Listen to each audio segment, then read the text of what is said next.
Bonsoir à tous, c'est Chloé Bluto. J'espère que vous m'entendez.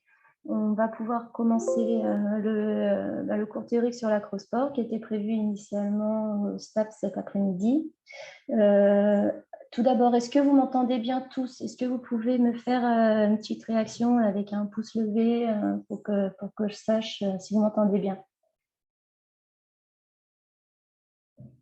Ok, j'ai l'impression que c'est bon. Merci. J'ai volontairement coupé les micros et les caméras pour que vous puissiez vous concentrer sur ce que j'ai à vous dire.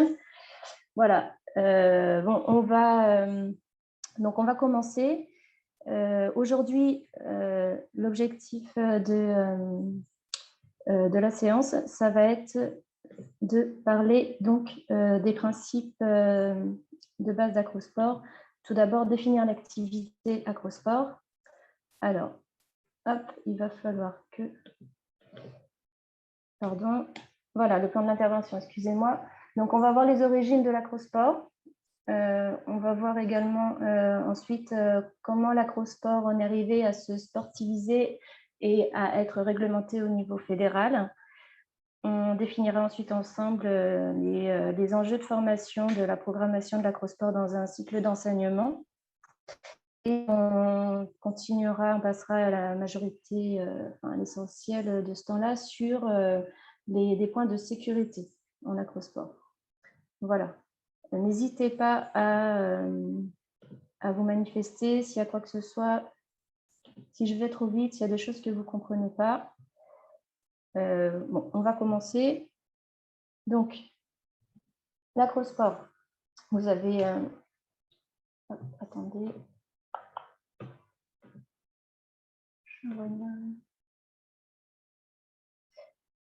Alors, ouais, excusez-moi, je prends en route. Je vois qu'il y en a qui me posent la question, est-ce que votre diaporama va être sur eCursus? Alors, je ne connais pas. Je peux vous l'envoyer. Hein, je peux vous envoyer le diaporama. Ce n'est pas un problème. eCursus, je ne connais pas. Je vous l'envoie par mail. J'ai vos adresses mail à tous. Voilà, si ça vous convient. Donc, vous n'avez pas besoin de prendre de notes. OK? Voilà. Vous voyez bien, je fais un partage d'écran. C'est bon, hein, tout le monde voit? Super.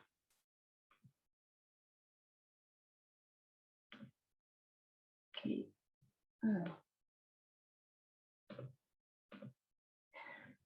Alors, l'acrosport, c'est... vous voyez les images que je vous montre à l'écran qui nous montrent qu'en fait, des figures, des pyramides humaines ne sont pas si récentes que ça, puisque déjà sur des hiéroglyphes, donc plus de 2000 ans avant Jésus-Christ, on trouve des images de pyramides humaines en ancienne Égypte, d'accord, avec donc des postures avec des porteurs et voltigeurs, et également des figures, on va dire, qui ont plus trait à de la gymnastique.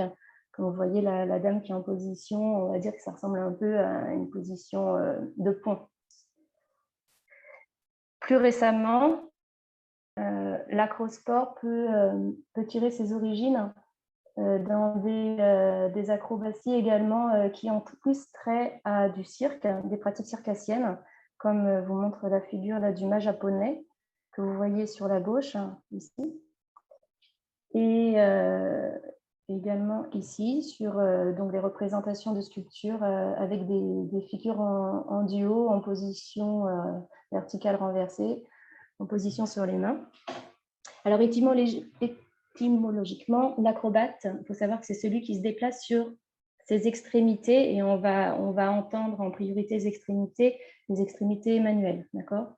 Donc, c'est une manière de jouer avec son corps, de s'amuser des contraintes de la gravité pour produire un effet de surprise et susciter l'admiration. Donc déjà, dans la définition étymologique de l'acrosport, on comprend qu'il va y avoir il y a un rôle important qui est indissociable avec la pratique acrobatique, c'est le rôle du spectateur, puisque toute pratique acrobatique est destinée à être vue, et on verra un peu plus tard, plus spécifiquement, à être jugée.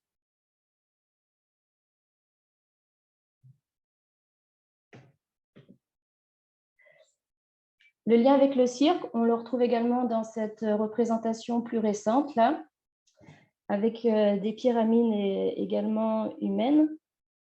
D'accord. Bon, je ne vais pas vous cacher que là, les positions des porteurs et voltigeurs ne sont pas tout à fait, ce ne sont pas des postures que vous allez travailler comme ça avec vos élèves, dans le sens où là, les lois de la gravité sont un peu surprenantes. L'équilibre du porteur en appui sur ses mains là, et voltigeur qui est en position renversée en appui sur les chevilles du porteur. C'est une figure qui n'est pas réalisable comme elle est représentée ici. D'accord, là, c'était un peintre qui n'avait pas trop de notion du sens de la gravité et de l'équilibre, puisque cette posture-là ne peut pas être réalisable.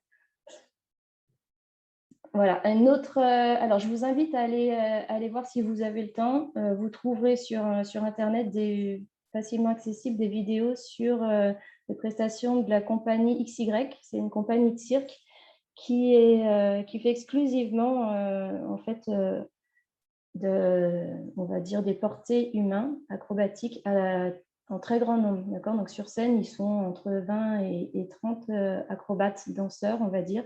Donc, spécifiquement là, ils se définissent comme une compagnie de cirque, mais qui est spécifiquement portée sur des lancers acrobatiques en grand nombre. Alors, une autre origine de l'acrosport, vous connaissez certainement les fêtes catalanes avec les castels, qui sont donc des tours humaines, où là, il s'agit de monter des pyramides les plus hautes possibles. Et donc là, encore une fois, on défie les lois de la gravité. Et on comprend bien avec ces images l'importance de la largeur de la base de sustentation avec le nombre de porteurs. Là, si on veut pouvoir monter en hauteur une figure d'acrosport, il va falloir augmenter la surface de sustentation pour pouvoir gagner en équilibre. Et donc là, vous voyez beaucoup de monde en bas pour pouvoir ensuite monter de plus en plus de hauteur.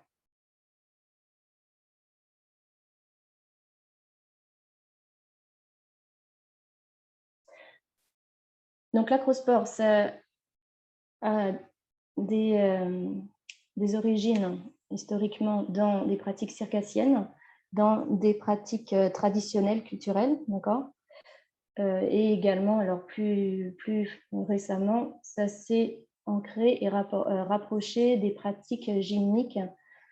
La photographie que vous voyez à gauche représente une fête fédérale, c'est-à-dire une fête qui est organisée en fin d'année par un club gymnique. Et traditionnellement, on faisait donc des pyramides humaines pour montrer la force, la souplesse, l'équilibre des acrobates et des gymnastes. Et là, sur la photo de droite également, plus récemment, dans les clubs de gym, sur des fêtes fédérales, on met en avant le côté acrobatique des activités gymniques par des prestations qui relèvent plus de pratiques d'acrosport, même si on est dans des clubs de gymnastique.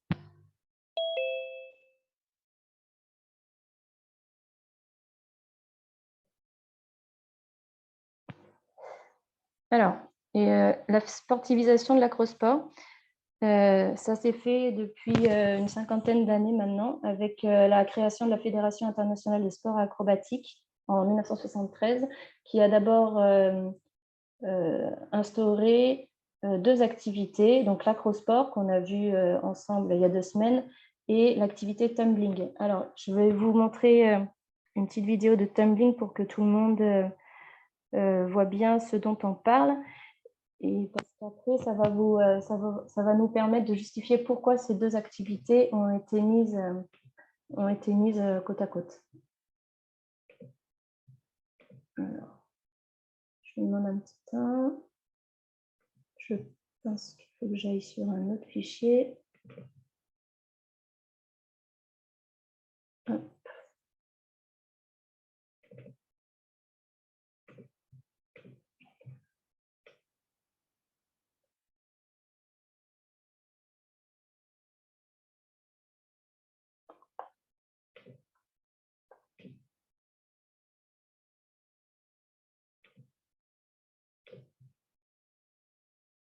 Ok, alors, je vais monter une petite minute. Je vais essayer autrement.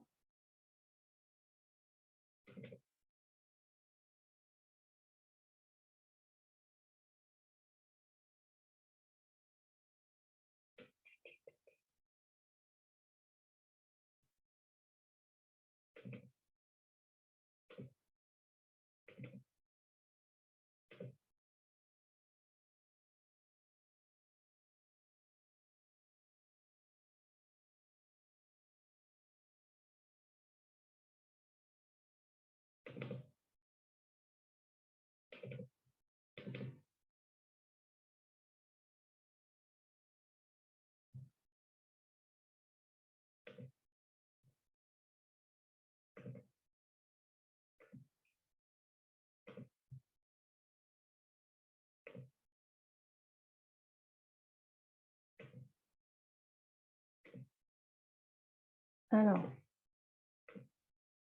ok. Est-ce que vous voyez ce nouvel écran avec une vidéo?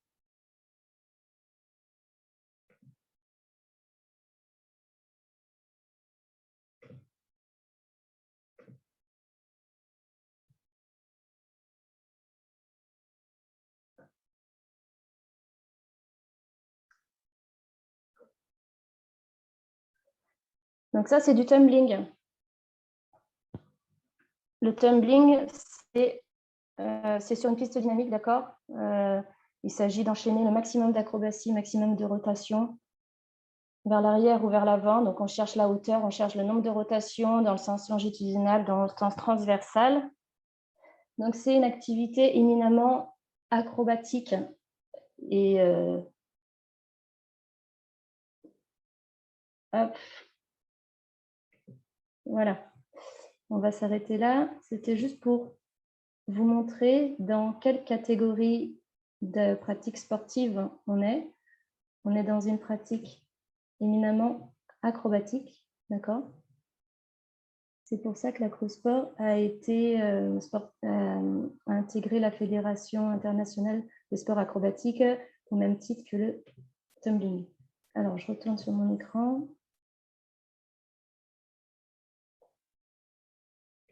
Ok, pardon.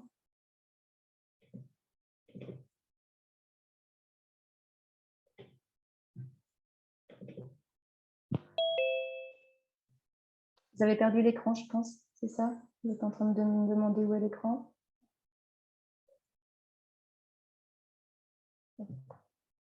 Alors,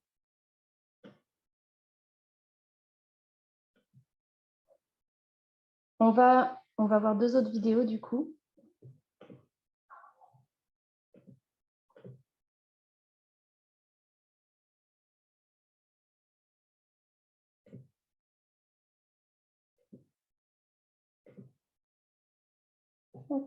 Vous voyez mon écran sur le diaporama? Je suis désolée de vous poser toutes ces questions. J'innove aujourd'hui avec ce cours à distance. Alors, je perds un peu de temps dans la manipulation. Il ne faut pas hésiter à me dire s'il y a des choses que vous ne voyez pas. On va dire que c'est bon.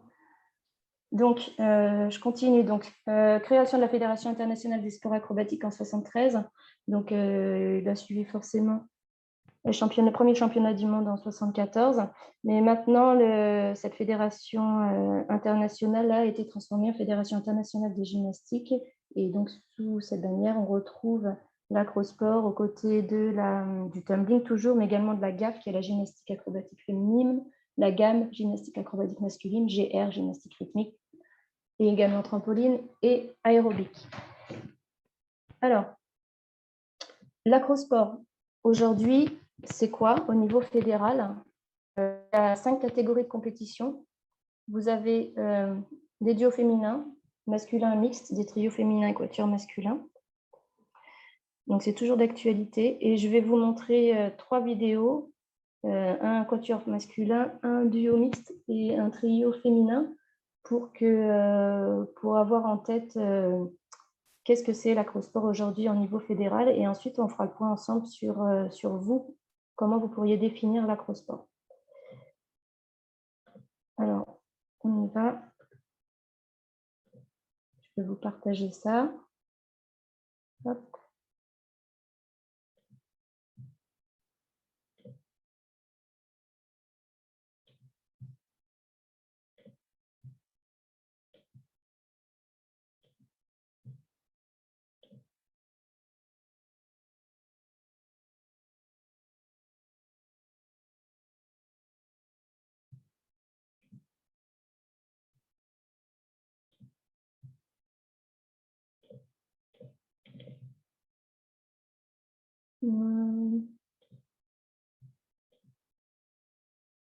Est-ce que vous étiez sur le film là? Je n'ai pas l'impression que vous y êtes.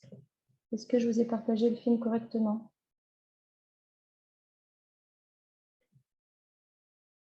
Ouais, vous y êtes? C'est bon. Normalement, c'est bon. Alors, c'est parti pour un quatuor.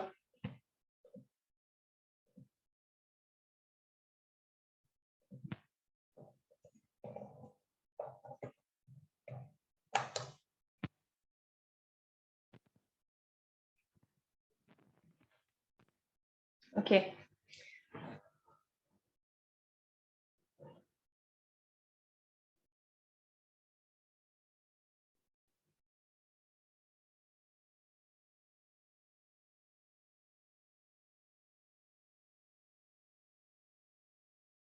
Est-ce que vous avez assez de débit pour voir? Ouais, forcément, il faut du débit, c'est de la vidéo. Je suis désolée. Je vous enverrai sur WeTransfer si jamais vous n'arrivez pas à voir correctement.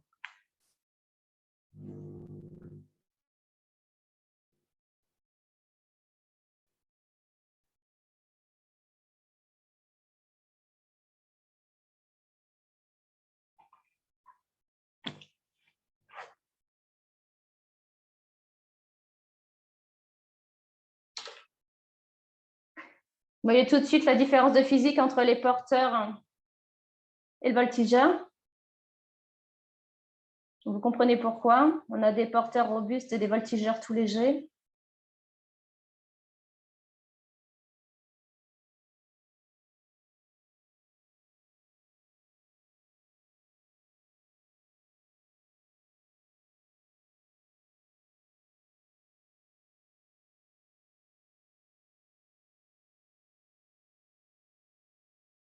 Vous voyez, qualité de force qui sont requises pour le porteur, mais également pour le voltigeur, force statique. Bon, forcément de l'équilibre, de l'engagement avec la hauteur. Et là, on a un côté artistique qu'on n'a pas eu le temps de voir l'autre fois en pratique, mais qui est vraiment mis en avant sur cette vidéo.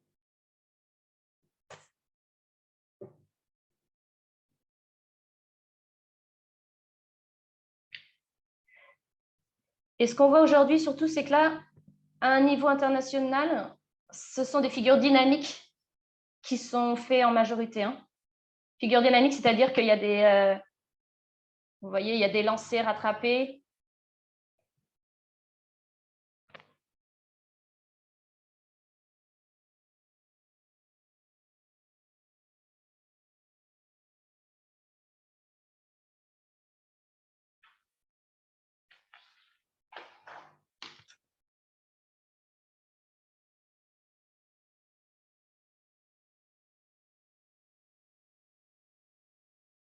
Hop là. Donc, en plus, ça, contrairement à ce que je viens de dire, c'est une figure statique, on est d'accord? Puisqu'il fallait maintenir la position. Des petites figures dynamiques sympas pour faire les liaisons. Des petites figures acrobatiques, gymniques pour faire les liaisons.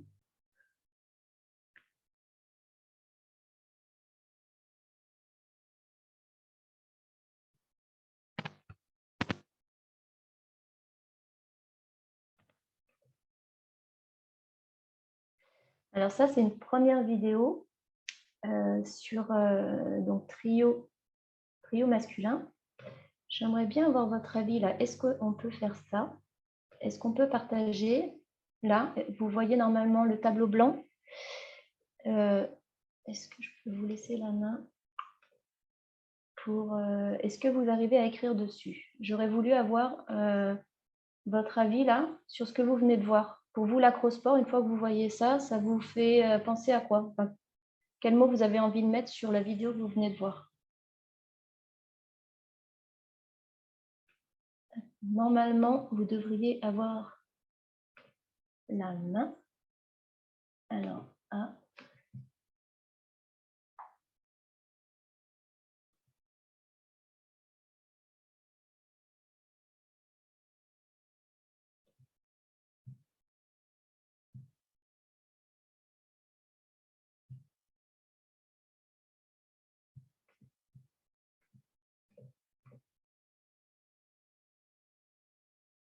Alors, c'est sympa de dessiner comme ça, mais en fait, est-ce que vous avez des mots à écrire sur ce que vous avez vu? Des mots pour qualifier l'acrosport. Il suffit de taper sur texte, là, et puis vous mettez un petit mot. Je ne sais pas. Je vous ai parlé de force. Est-ce que vous avez d'autres mots à rajouter? Tout le monde n'a peut-être pas réussi à prendre la main, et ça, c'est encore ma faute. Donc, je vais essayer de vous la donner à tous. La main.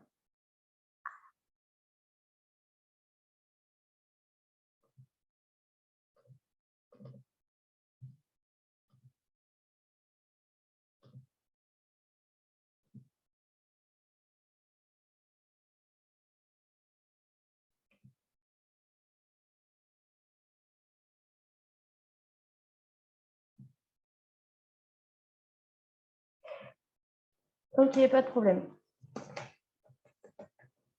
On va faire autrement si ça ne marche pas. On va voir une autre vidéo et après on fera le point après sur ce que c'est l'acrosport. Du coup, j'arrête celui-ci et je vais vous montrer une autre vidéo. Alors, on retourne là. Celui-ci.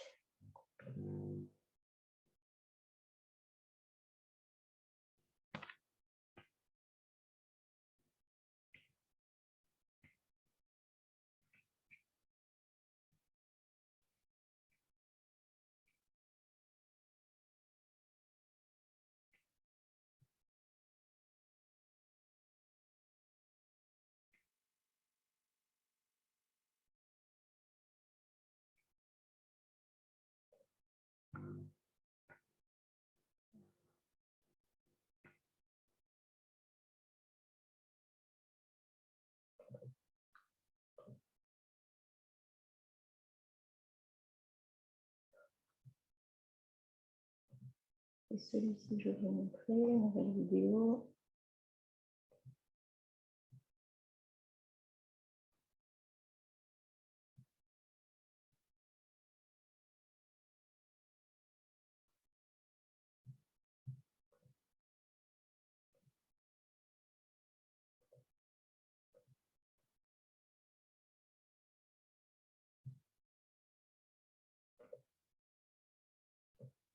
Ok, on y est.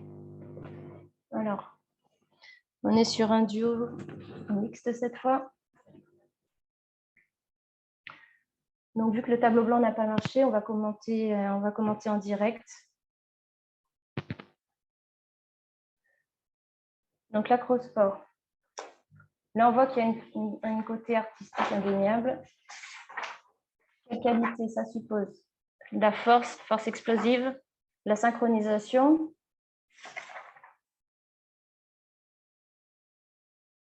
Donc, un travail de dissociation pour le porteur, le voltigeur. Là, travail toujours de force explosive, équilibre, la concentration. Hop, figure dynamique avec des rotations transversales longitudinales.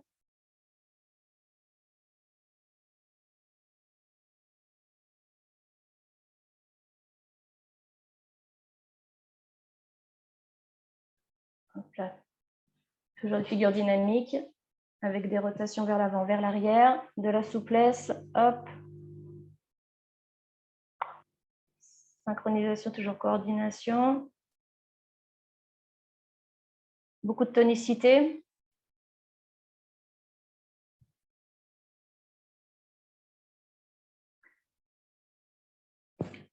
Contrôle de son corps dans l'espace, repère sur soi pour savoir qu'est-ce qu'on donne à voir.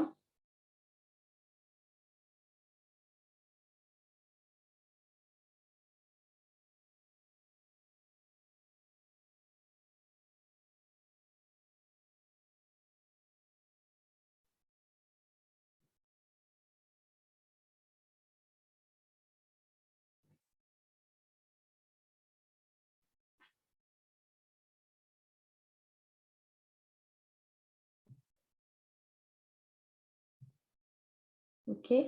Alors, c'est normal que j'ai arrêté parce que je vais vous montrer une dernière vidéo. C'était pour montrer les 3 types de prestations qu'on peut avoir en acrosport. On a parlé de quatuor masculin, féminin, de duo mixte. Et là, on est sur un trio féminin. Je tiens à vous le montrer parce que ça va vous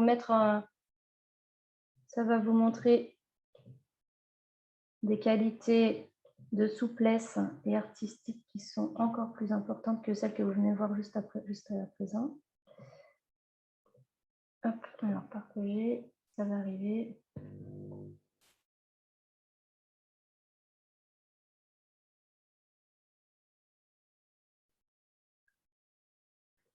Voilà.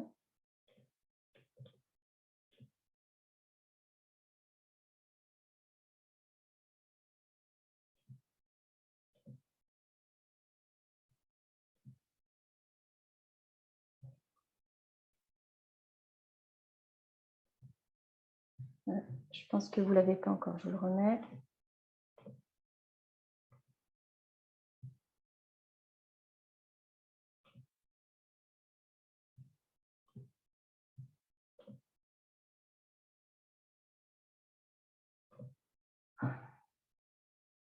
Bon, tant pis, je suis désolée, ça ne veut pas fonctionner. J'ai du mal à prendre en main. Si. Voilà, on va y arriver. Allez, dernière vidéo.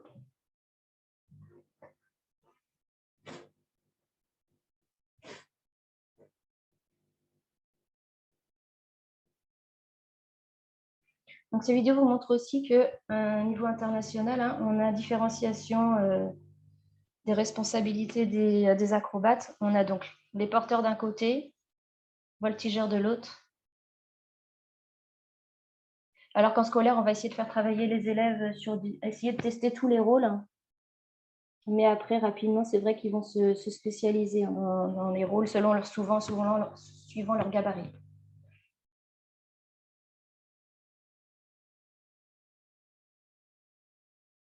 Donc, pour parler un peu terminologie, là, la voltigeuse, elle vient de faire un double salto arrière tendu. La porteuse en position grand écart facial. On monte sur les épaules. Équerre. Développer équilibre en force.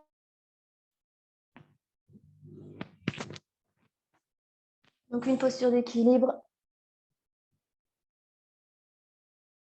Et donc là, on voit que la souplesse participe absolument de la qualité artistique de la figure. Donc, synchronisation toujours. On part pour une figure dynamique. Préparation des porteuses. Synchronisation, hop, un salto et demi, les vrilles et double salto arrière carpé. Hop, une petite liaison acrobatique, gymnique, fondatrice, vrille.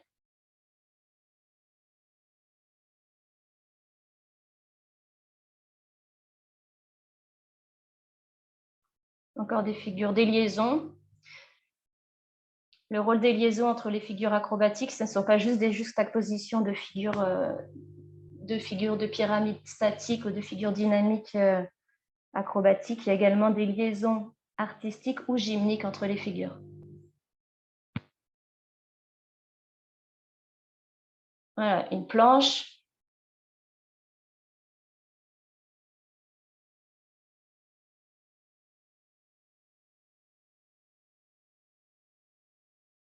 Hop.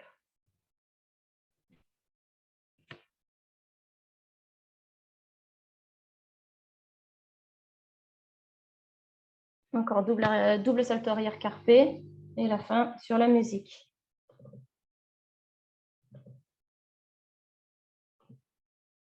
Voilà, alors.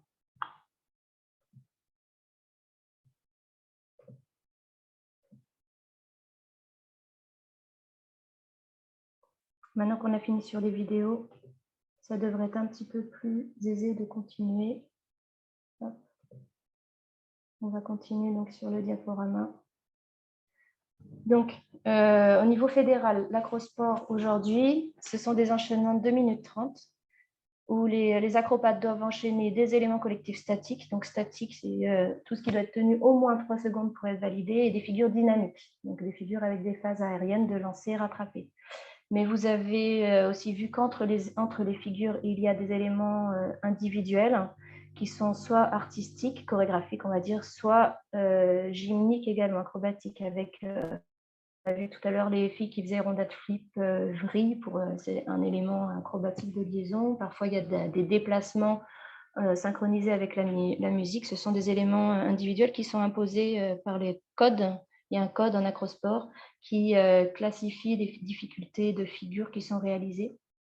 Et donc, les acrobates doivent choisir un certain nombre de figures à réaliser selon la difficulté des figures et de la maîtrise des éléments qu'ils font. Ça donne une note. Hein. Donc, les juges notent la difficulté, l'exécution et également l'aspect artistique de la prestation.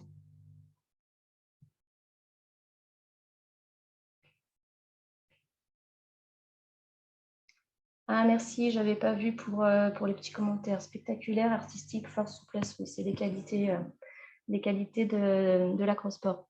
Alors, tout ça c'était pour vous montrer, l'autre fois, lorsqu'on était en pratique, il y a un étudiant qui m'a demandé quelle est la différence entre l'acrosport et la danse. Alors, j'aurais dû vous montrer, j'aurais pu vous mettre une vidéo de danse également pour qu'on puisse en parler, mais je pense que vous avez tous en tête des images de différentes danses qui existent. J'espère que là, les vidéos d'acrosport vous ont montré qu'effectivement, la caractéristique centrale de l'acrosport, c'est ce côté-là acrobatique, spectaculaire. On recherche, voilà, du grandiose avec de la recherche de hauteur, des figures avec de plus en plus de renversement, de figures aériennes. On prend de la hauteur, on met de plus en plus de rotation dans le sens transversal ou longitudinal. Avec l'enchaînement également des figures. On essaye d'enchaîner un double salto arrière avec ensuite une vrille, par exemple. Et il y a forcément un côté artistique que vous avez vu avec le quatuor, le premier quatuor masculin, la musique de Michael Jackson. L'artistique était bien mis en avant, et également sur le trio féminin, avec sur un thème autour des morts vivants. Donc l'artistique, bien sûr, il est là, et c'est peut-être ça qui vous fait plus évoquer, qui vous rappelle un peu plus la danse.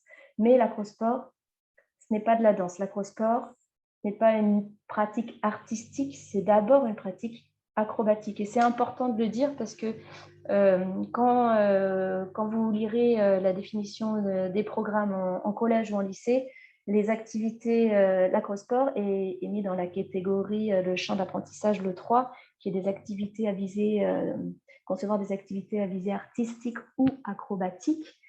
Et bien souvent, on a des enseignants qui rentrent dans l'acrosport par un mode artistique, voire qui l'intègrent sous une forme circassienne, d'accord ? Plus sur le spectaculaire dans le sens voilà, artistique, alors que intrinsèquement, l'acrosport, c'est vraiment une pratique acrobatique. Donc, en fait, il y a, vous le verrez même certainement quand vous serez lors de vos différents stages, ou quand vous aurez suffisamment vadrouillé d'un établissement à l'autre, tous les enseignants de PS n'amènent pas l'activité acrosport de la même façon à leurs élèves. Et moi, je défends une approche acrobatique de l'acrosport au même titre que différentes, on va dire, différentes associations d'enseignants de profs de PS, comme la EPS dont je vous ai parlé la dernière fois, ou même le SNEP, hein, qui lui défend également une entrée sur le mode acrobatique et spectaculaire de l'acrosport. Alors, tout ça nous amène à proposer une définition de l'acrosport. Vous avez bien mon écran? C'est bon? Ok, je vous partage, voilà. Donc, l'acrosport, c'est une discipline collective de production d'enchaînement comprenant des éléments acrobatiques, donc acrobatiques collectives, hein, mais également des éléments individuels, des éléments gymniques, qui sont liés entre eux par une chorégraphie et destinés à être vus et jugé. Ça également, c'est important. D'accord. Les éléments acrobatiques, on en reparlera tout à l'heure. J'espère que vous avez fait la différence sur les vidéos entre les pyramides statiques, où il s'agit de maintenir une posture pendant 3 secondes, et dynamique lorsqu'il y a des temps d'envol. Une autre définition, et là c'est pour vous montrer toute la confrontation qu'il y a entre différentes personnes dans le monde de l'enseignement et dans le monde sportif. Un enseignant là qui définit lui l'acrosport comme une activité à visée artistique, qui fait appel à des notions gymniques liées à l'action de tonique du corps en mouvement, en intégrant des notions fondamentales de correction, de continuité, d'occupation de l'espace en relation avec d'autres partenaires. On voit bien dans sa définition qu'il met l'accent sur l'occupation de l'espace, la relation avec les autres partenaires, et ça va vraiment avec lui, sa vision de l'acrosport, qui est une visée artistique. C'est-à-dire que si on rentre dans le mode artistique, on va davantage faire travailler les élèves sur tout ce qui est coordination, synchronisation entre les élèves, dans l'occupation de l'espace pour créer des effets visuels, être synchronisé, partir en même temps, arriver en même temps à un endroit précis du praticable, faire des formes géométriques dans l'espace, suivre le support musical. Ça va être une entrée par le mode artistique, et à contrario, une entrée par le mode acrobatique, ça va être des prestations sur lesquelles on va plutôt appuyer la difficulté et la maîtrise des figures collectives qui vont être proposées.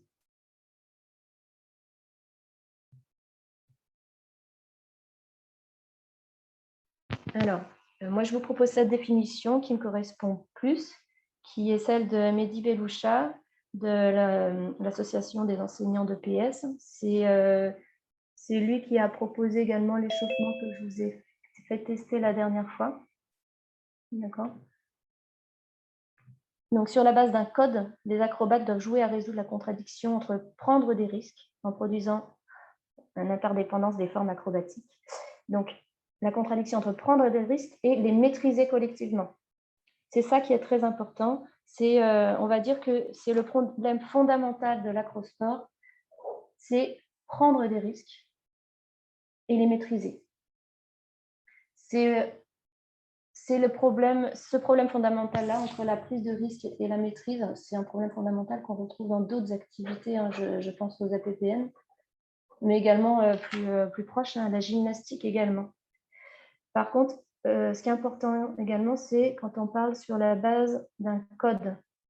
Je l'évoquais tout à l'heure rapidement, en acrosport, comme en gymnastique, les élèves vont avoir à choisir des figures collectives à réaliser à partir d'un code. En gros, c'est un tableau, une sorte de catalogue dans lesquels sont catégorisées les figures.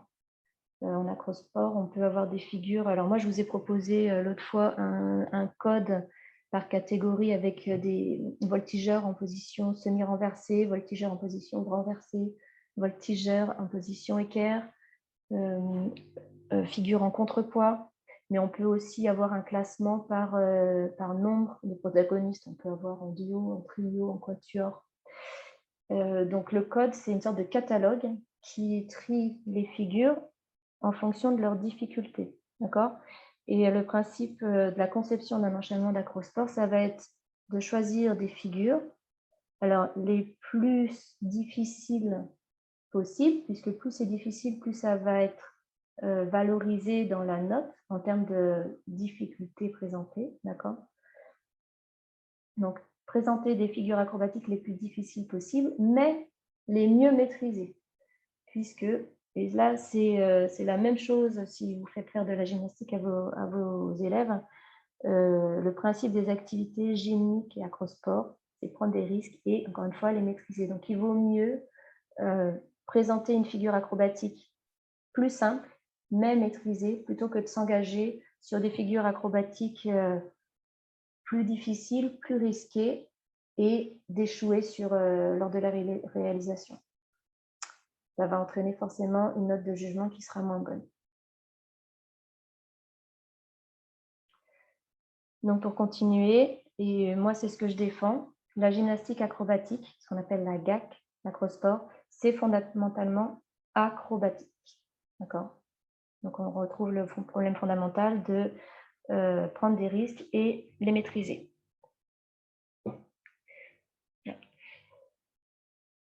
De façon, contrairement à la gymnastique, l'acrosport, c'est une pratique collective et c'est pour ça que ce qui est important aussi, c'est que c'est la collaboration motrice entre les élèves. Elle est interdépendante. Les élèves dépendent les uns des autres dans la réussite de leurs prestations, d'accord, pour gérer un équilibre stable. Donc voilà, si là vous n'avez pas compris le problème fondamental de l'activité, c'est que vraiment j'ai tout loupé. Alors, quels sont les enjeux de formation en acrosport? Pourquoi faire de l'acrosport en milieu scolaire?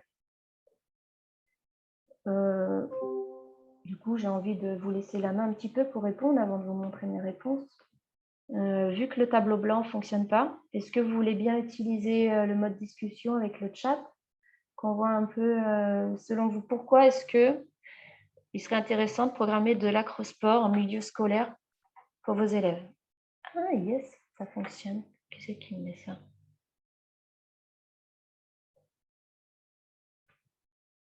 Tout à l'heure, ça ne fonctionnait pas. C'est pour ça que je voulais utiliser le chat. Mais si ça fonctionne, vous pouvez écrire là-dessus. Effectivement, si c'est plus simple pour vous.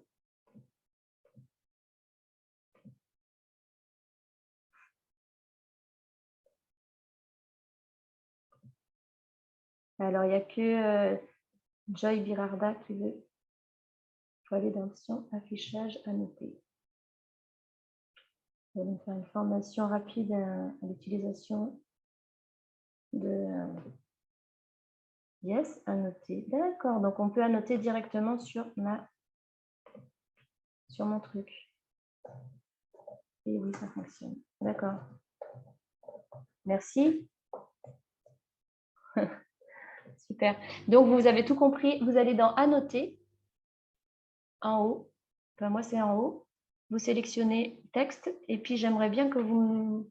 Est-ce que si demain, vous devez programmer un cycle d'acrosport avec vos élèves, pourquoi vous le feriez? Pour quel type d'élève éventuellement? Je vous ai donné déjà un point de vue. Ah.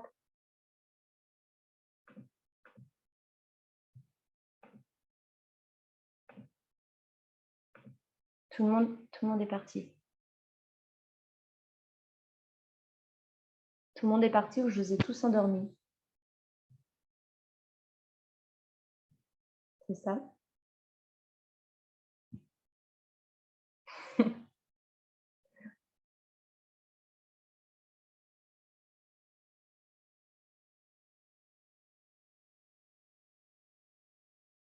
Alors, Maxime, pourquoi programmer l'acrosport? T'aurais dû te taire parce que maintenant, je sais que tu es là. Alors, pourquoi programmer l'acrosport au milieu scolaire? D'un point de vue, qu'est-ce que ça va développer chez vos élèves? Non, pas de réponse. Vous ne savez pas trop.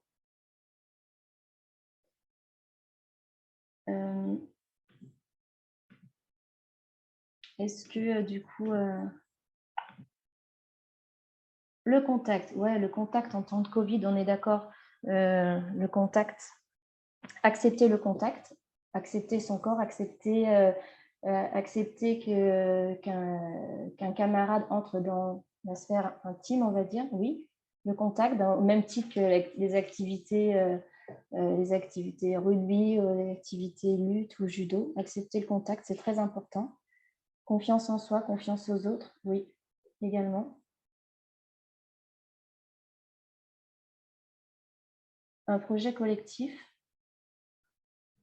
oui, c'est souvent une partie très difficile à mettre en place. Enfin, c'est souvent source de tension, l'activité acrosport, lorsqu'il s'agit de se mettre d'accord entre élèves pour concevoir leur enchaînement.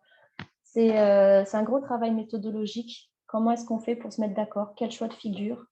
Gérer son temps quand on donne un temps de travail on leur donne 20 minutes pour préparer un enchaînement avec deux figures, deux duos, dont un en miroir, par exemple. C'est un aspect méthodologique qui est très important. Donc oui, confiance en soi, confiance aux autres. Si vous êtes sur l'aspect informationnel, qu'est-ce que vous pourriez dire?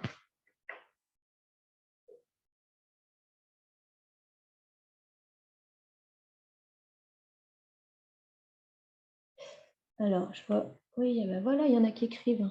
Construire des équilibres inhabituels, oui, dans des postures renversées, une motricité, changer les repères du terrien, on va dire, en termes de repères, changer les repères de terrien, prendre d'autres repères sur soi et sur les autres dans des postures plus ou moins renversées, avec plus ou moins de rotation, d'accord? Vivre des rôles différents, oui, alors on a les rôles, en acrosport, on a le rôle de porteur, voltigeur, on a le rôle de juge ou spectateur, et un rôle qu'on n'a pas vu sur les vidéos, que vous avez un peu testé la dernière fois, c'est le rôle de merci pareur qui vient d'arriver. Voilà. Ça, c'est important, le rôle du pareur. C'est difficile à mettre en place aussi parce que les élèves ne savent pas où se placer. Souvent, ils ne savent pas à quel moment intervenir, ils ne savent pas comment tenir. On travaillera ça la prochaine fois qu'on pourra se voir en pratique. Le rôle du pareur. C'est des consignes très spécifiques. Et par contre, le rôle du pareur, ça ne doit pas déresponsabiliser les élèves porteurs et voltigeurs. C'est quelque chose d'important. Moi, je ne mets pas toujours en place le pareur parce que parfois, ça déresponsabilise un petit peu le porteur et voltigeur. Ils se disent, tiens, j'ai un pareur derrière, on peut monter rapidement sans faire trop attention à nos appuis. Donc, il y a aussi ça à prendre en compte. Les différents rôles. Apprendre à coopérer en ayant une gestion motrice, ok. D'accord. Alors, maintenant que vous m'avez mis tout ça, moi, je vais vous proposer un peu plus précisément en catégorisant. Je crois que quand je vais lancer ma diaporama, on ne va pas trop voir parce qu'il faudrait effacer tout ce que vous avez mis. On va voir si ça fonctionne. Si on quitte le mode annotation. Voilà. Est-ce que tous ceux qui ont pris la peine d'écrire de mettre des annotations, est-ce que vous pouvez les enlever? Parce que moi, j'ai l'impression que je n'ai pas le contrôle là-dessus. Sinon, vous allez avoir du mal à voir ce que j'ai écrit.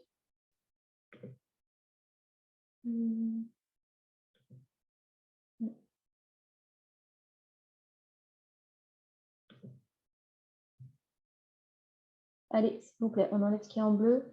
Donc, sur le plan moteur, il va s'agir de maintenir et faire évoluer une posture de plus en plus renversée en hauteur, en cherchant à avoir de moins en moins d'appui pour que ce soit plus spectaculaire, bien sûr, et pour que ce soit plus difficile, et avec de plus en plus de rotation. C'est ce que vous avez vu sur les vidéos. Donc, réguler des équilibres et déséquilibres, d'accord, en interdépendance. On va aller vers de plus en plus de coordination, de dissociation, de souplesse.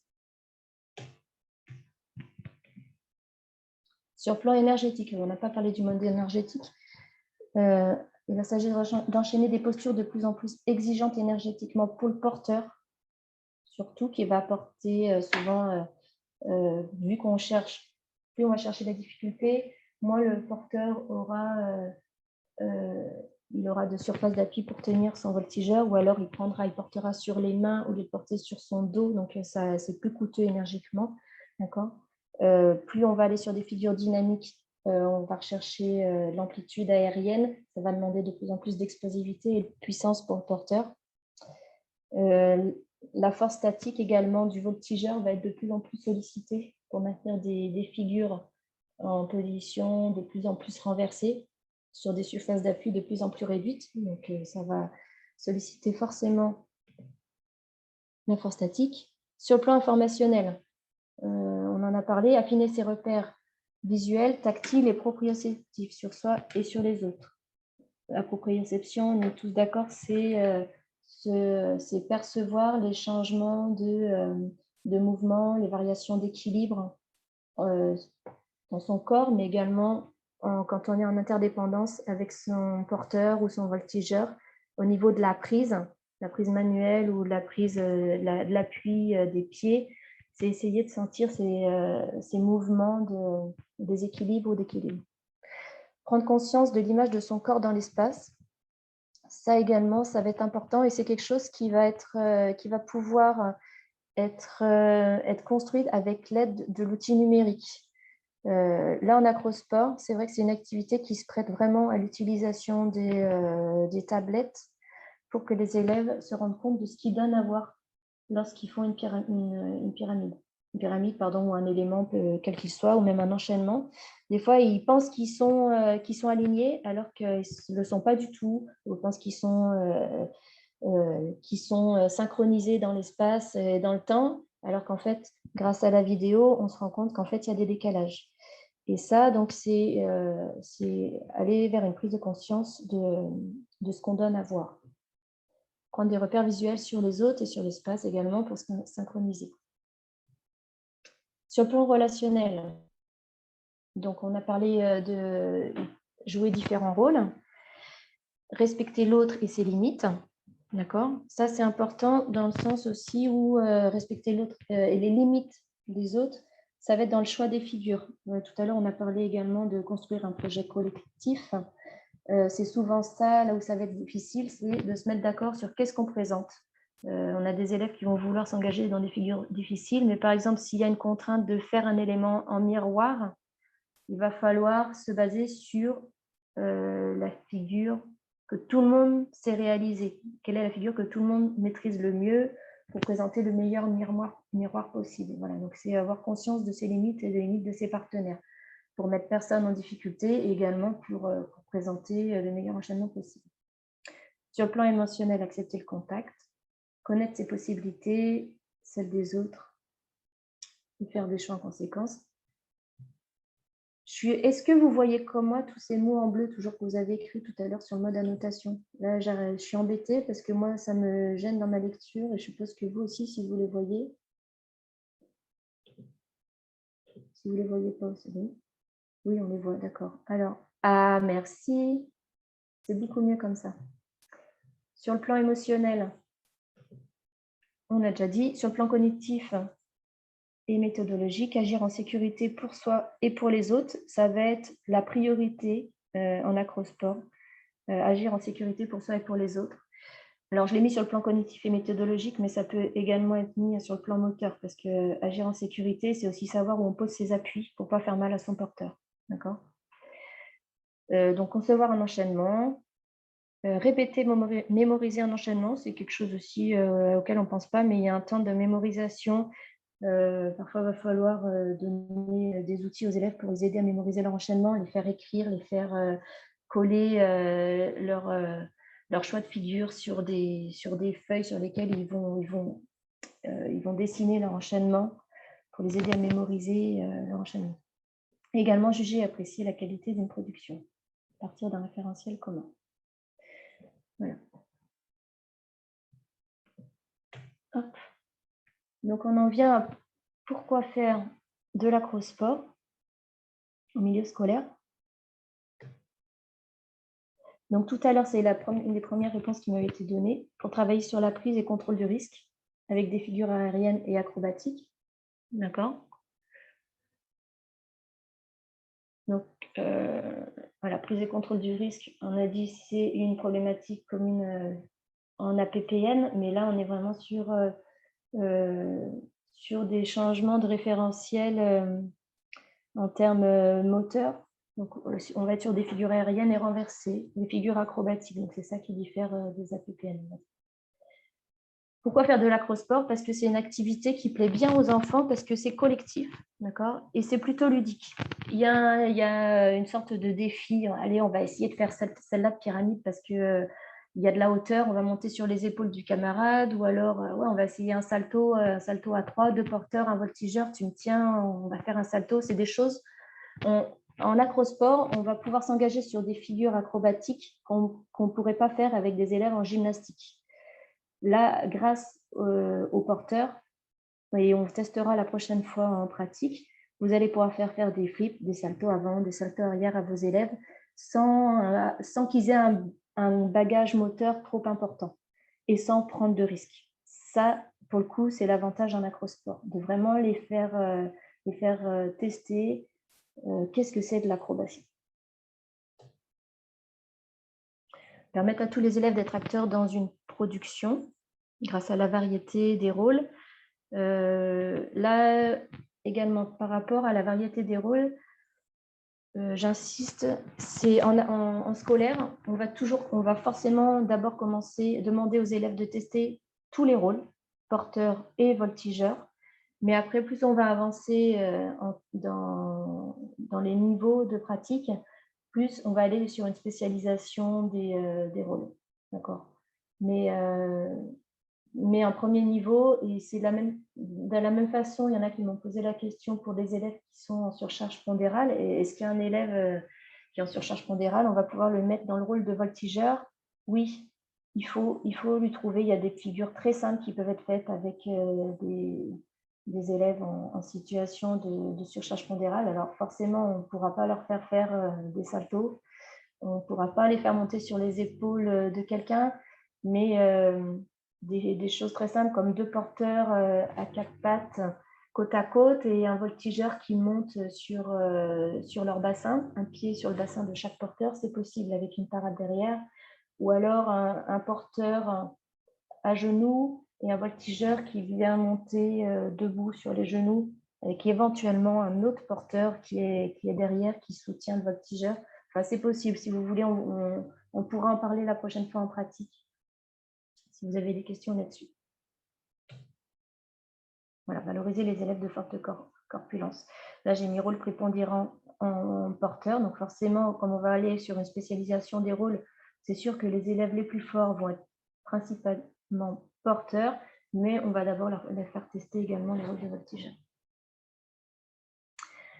Très important en acrosport, responsabiliser les élèves. Il y a une réciprocité de l'engagement dans les figures. Si la figure s'écroule, c'est la faute de qui? Est-ce que c'est le porteur? Est-ce que c'est le voltigeur? Est-ce que le parent n'était pas vigilant, n'était pas bien placé? Il y a une grosse part de responsabilité en acrosport. Et donc sur la prise de confiance en soi aussi, c'est important de travailler l'acrosport. Enfin, donc l'approche artistique est tout à fait possible en acrosport. Ça peut être, on peut avoir une finalité d'acro-cirque ou commencer par un cycle d'acrosport pour après enchaîner sur une séquence d'acro-cirque. Voilà.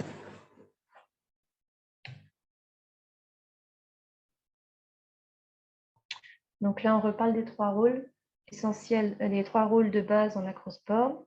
Le voltigeur, qui est l'acrobate, d'accord, qui va chercher à aller sur une motricité de plus en plus renversée, manuelle, aérienne, tournée, renversée.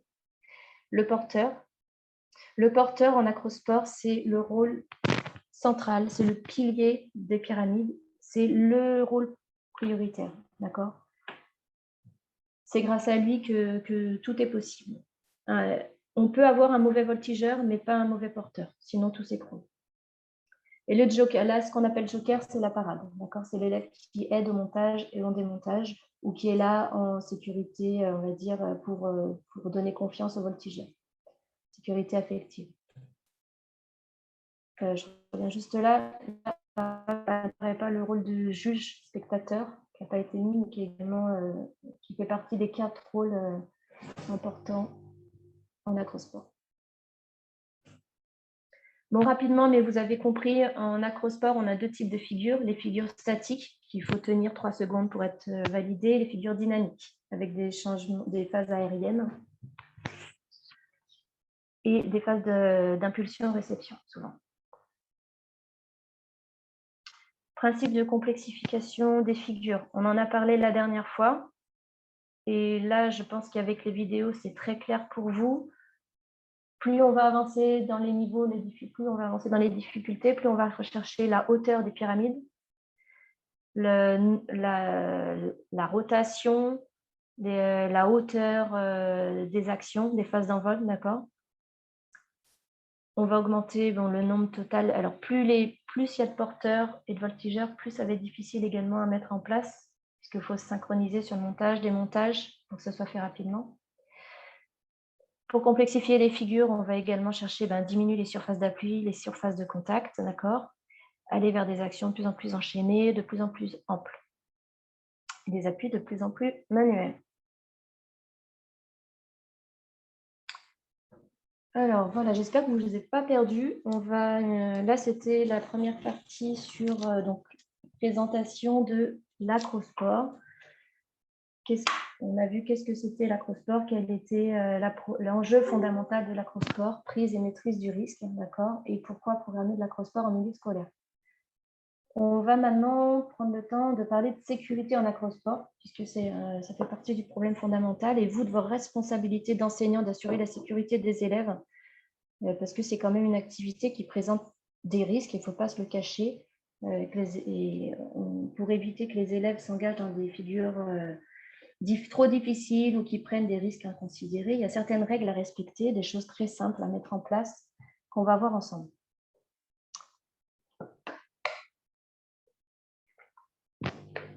Alors, je ne sais pas si vous avez eu le temps de lire la note de service du 9 mars 94. Je vous enverrai le résumé si vous n'avez pas eu le temps de le faire. Si vous avez fait un résumé, c'est super. C'est bien de partager avec les autres étudiants. Ça vous fera gagner du temps. Cette note de service, elle est valable pour toutes les activités. D'accord? En tant qu'enseignant de PS, vous devez vérifier les conditions matérielles et les équipements des lieux. Alors, en acrosport, c'est quoi? Les conditions matérielles, c'est vérifier que qu'il y a suffisamment de tapis, d'accord? Que les tapis sont bien accrochés entre eux, qu'ils ne se séparent pas. On a vu la dernière fois, lors de l'échauffement, des fois, les tapis se séparent entre eux. Du coup, il peut y avoir des chevilles qui se tordent entre les tapis. Donc, toujours vérifier, faire remettre les tapis, c'est des consignes que vous devez donner aux élèves. Si tu vois qu'un tapis est décalé, tu le remets. D'accord? Là, la dernière fois, on n'a utilisé que des petits tapis, mais vous pouvez également utiliser des gros tapis de réception pour quand les élèves s'engagent sur des figures qui prennent un peu de hauteur. D'accord? Donc, en termes de matériel en acrosport, on n'a pas trop de choses à contrôler. Par contre, en termes de consignes données aux élèves, alors on va les voir plus précisément après, les consignes motrices, hein, où est-ce qu'on peut s'appuyer, quelles sont les prises qu'on doit utiliser pour ne pas se faire mal. Mais en acrosport, déjà des consignes de base, on enlève tous les bijoux, d'accord, pour que quand on se tient à la main, on ne soit pas blessé si on appuie sur la bague de la copine. Alors, moi, je demande d'enlever les chaussettes parce que les chaussettes, ça glisse si je dois monter sur les cuisses d'un partenaire et que le partenaire est en jogging. Si je suis en chaussettes, ça va glisser, on va tomber, on va se casser la figure, d'accord? Donc, on enlève les chaussettes, on enlève les bijoux. Bon, les chewing-gums, ça, c'est comme toutes les activités également. Les consignes entre les groupes. Quand les groupes sont en travail, répartissez les espaces entre les groupes. Il ne faut pas que les groupes soient collés, il faut qu'il y ait suffisamment d'espace entre eux. Même sur l'échauffement, l'autre fois, comme on l'a fait, des fois, vous étiez en binôme, vous deviez faire un petit enchaînement ensemble. À un moment donné, il y avait un culbuto roulé vers l'arrière. Il faut être vigilant que les groupes ne soient pas trop serrés pour pas qu'il y en ait qui se tombent dedans. Donc, c'est ça, l'espace entre les groupes. Donc, la tenue vestimentaire, l'espace entre les groupes. Les consignes, ça va être donc également des consignes en termes moteurs.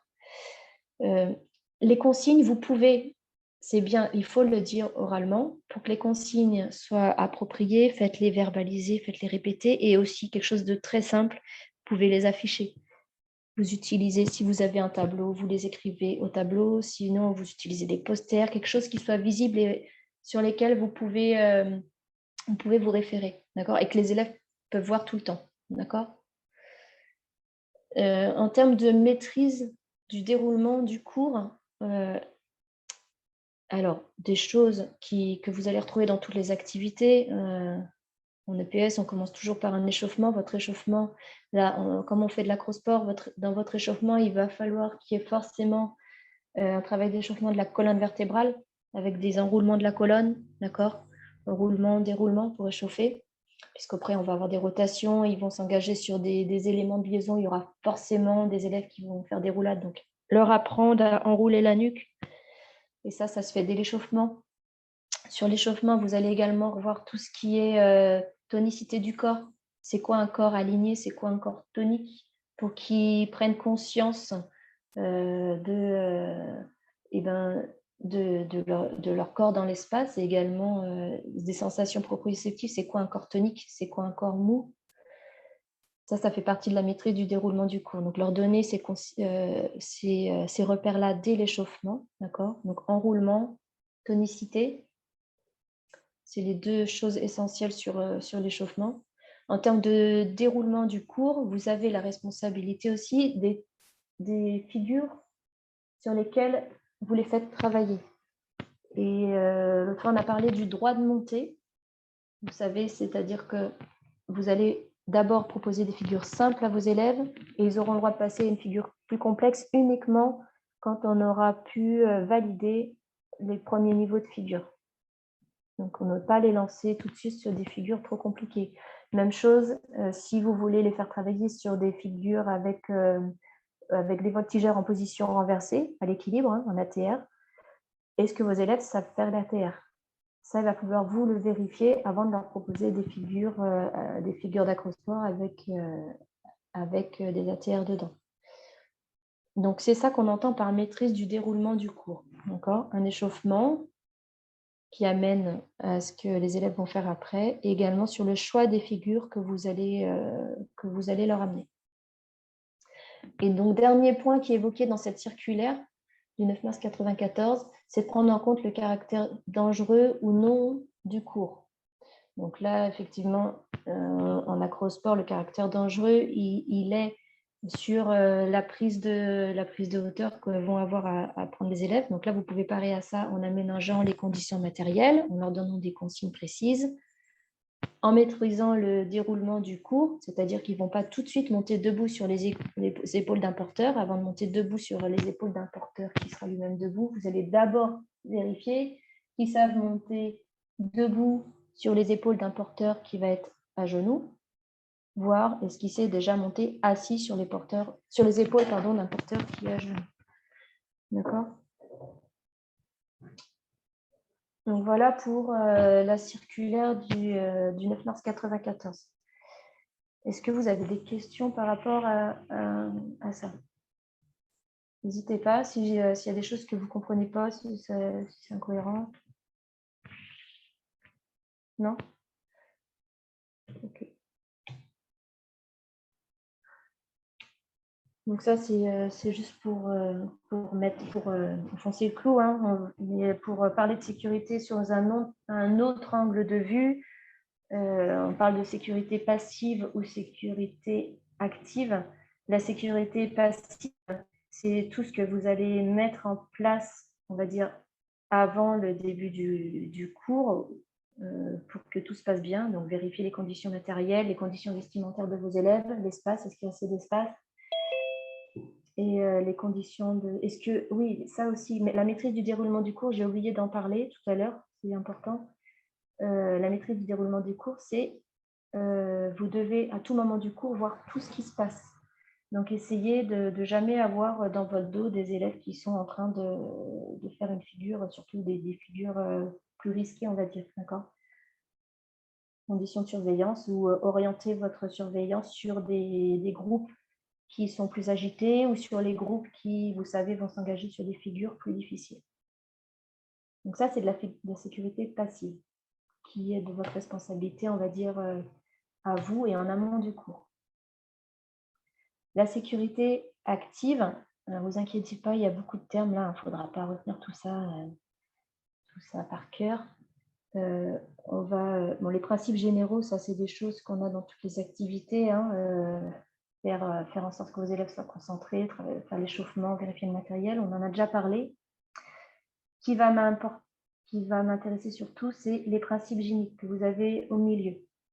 Ce sont tout ce qui concerne les consignes motrices, on va dire, que vous allez donner à vos élèves, et c'est ça qu'on va voir plus précisément maintenant. Oubliez les principes prêts, là, à côté, plan d'action, rythme, équilibration, tonicité, on laisse tomber. C'est surtout les principes géniques qui sont les plus importants. Donc ça, on laisse tomber. Voilà, on arrive à un peu plus de concret. Qu'est-ce que vous allez dire à vos élèves en termes de consignes pour monter sur leur porteur? Alors, très important, ça c'est une figure de base que vous allez tous faire tester à vos élèves dans une première séance avec le porteur à 4 pattes, d'accord? premier principe, c'est qu'on commence toujours à prendre appui sur la partie la plus stable du porteur. Donc là, sur un porteur à 4 pattes, la partie la plus solide, c'est la ceinture pelvienne au niveau du bassin. D'accord? Donc on évite de monter en premier sur les épaules.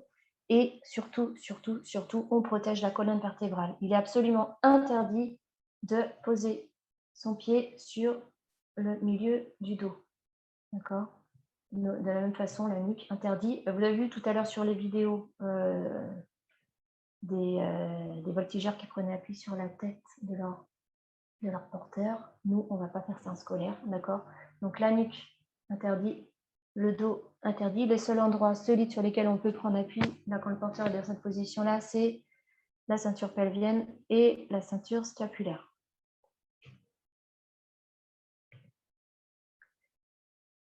Le placement du dos du porteur. Donc ça, c'est très important. C'est quelque chose que vous pouvez travailler dès l'échauffement. D'accord? C'est sur des... Vous les mettez... ça peut se faire.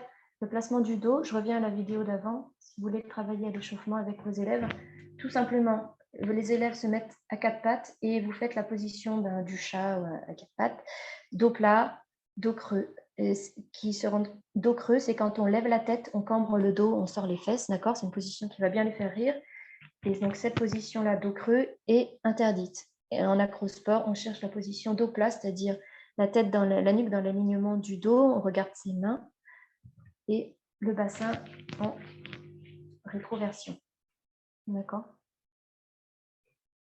Donc la même chose en position debout, si le porteur est debout. S'ils l'ont travaillé à 4 pattes, ce sera plus simple après de se l'approprier debout. Debout, sentir l'alignement du dos, on contracte les fessiers, on pousse le bassin en rétroversion pour pouvoir garder un alignement de la colonne vertébrale. D'accord? Sinon, vos élèves vont se faire mal au lombaire. Même chose si le porteur est en position assise. Donc ça, vous, c'est votre rôle aussi d'enseignant de leur apprendre ça, contrôler son dos. Ça se fait même dès l'installation du matériel, j'ai envie de vous dire. Quand les élèves portent les tapis, surtout les gros tapis, apprenez-leur à utiliser leurs cuisses pour soulever les tapis, pour poser les tapis et à soulever et déposer avec le dos droit. D'accord?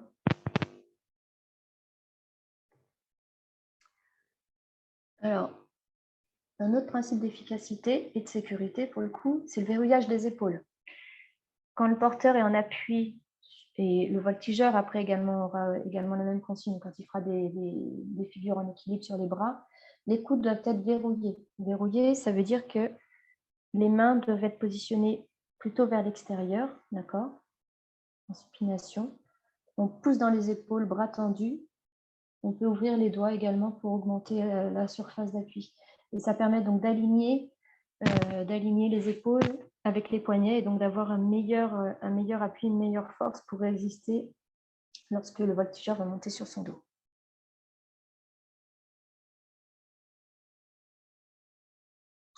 Pour le voltigeur, position de gainage à travailler dès l'échauffement systématiquement pour leur apprendre à sentir cette position d'alignement des ceintures scapulaires, du bassin et des pieds également.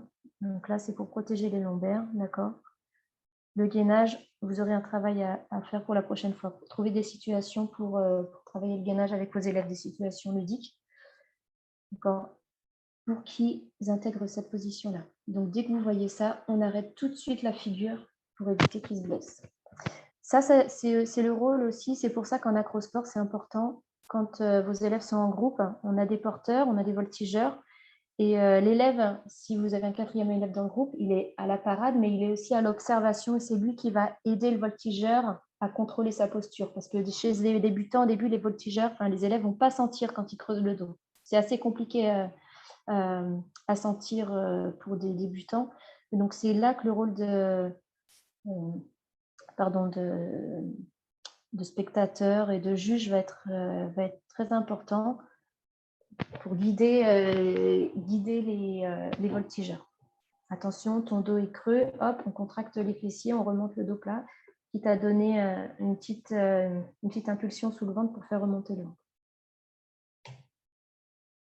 Donc la recette du gainage, vous connaissez, serrer les fesses, basculer le bassin vers l'arrière, contracter les abdominaux et aligner la tête. D'accord? Si on lève la tête, ça peut creuser le dos. C'est pour ça que je vous parlais tout à l'heure, la position du chat à quatre pattes pour sentir le dos creux, on lève la tête, on sort les fesses, c'est ça. Donc fixez le regard.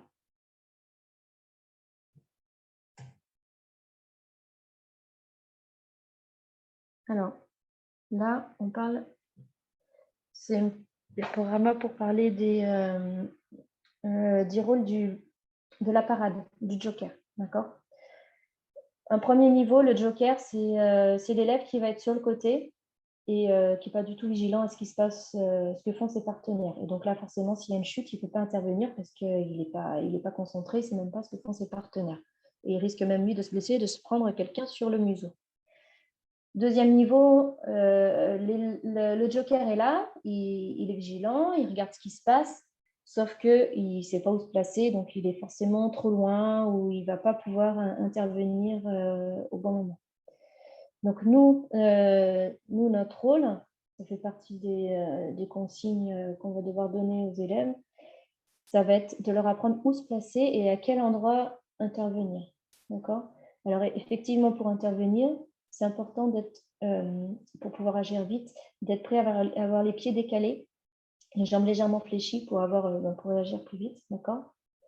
Et se décaler par rapport à la trajectoire du voltigeur pour ne pas se le prendre sur le nez s'il tombe. Et ensuite, donc selon les figures que vos élèves vont réaliser, vous aurez à donner des consignes plus spécifiques. Là, sur l'exemple là, pour maintenir, c'est une main sur la cuisse et une main au niveau de l'épaule pour soutenir la chute, d'accord? Pour bloquer en cas de déséquilibre. Donc, le rôle du pareur, c'est vrai que c'est pas inné. Les consignes à donner, ça, c'est à force de tester des figures, à force de pratique que vous verrez quelles consignes donner aux élèves pour le positionnement. En tout cas, ce qui est sûr, c'est que le premier niveau à obtenir chez un élève, c'est est-ce que tu sais quelle figure doivent faire tes camarades, qu'est-ce qu'ils doivent faire, d'accord? Et du coup, déjà, quand on sait quelle figure on va réaliser, où est-ce que tu te mets pour éviter de te prendre le voltigeur sur le nez, d'accord? Où est-ce que tu te positionnes pour pas prendre sur toi la chute du voltigeur? Et ensuite, on va les amener à trouver une position optimale pour maintenir, pour éviter la chute.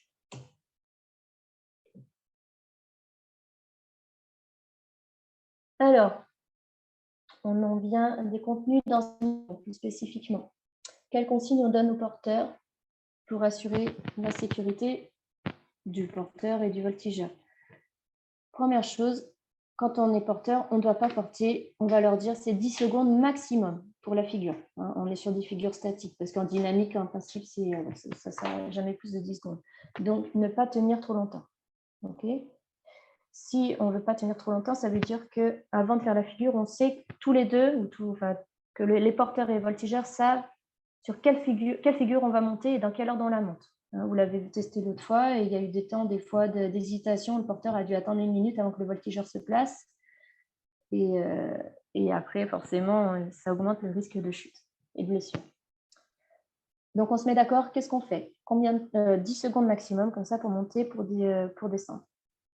Donc, on place ses appuis de façon à prévenir les déséquilibres. On va chercher systématiquement à optimiser sa base de sustentation, donc la surface d'appui au sol. Vous savez que plus elle est large, plus on a d'appui, mais il ne faut pas non plus qu'elle soit trop large, sinon on tient moins bien également. Il y a une base optimale pour tenir. La communication entre le porteur et le voltigeur, très importante. Prévenir, autoriser la communication verbale entre le porteur et le voltigeur. D'accord? Moi, je préfère que les élèves parlent pendant leur prestation et qu'ils gèrent ainsi leur équilibre plutôt qu'ils disent rien et qu'il y ait une perte d'équilibre parce qu'à un moment donné, le porteur n'en pouvait plus, il a tout lâché.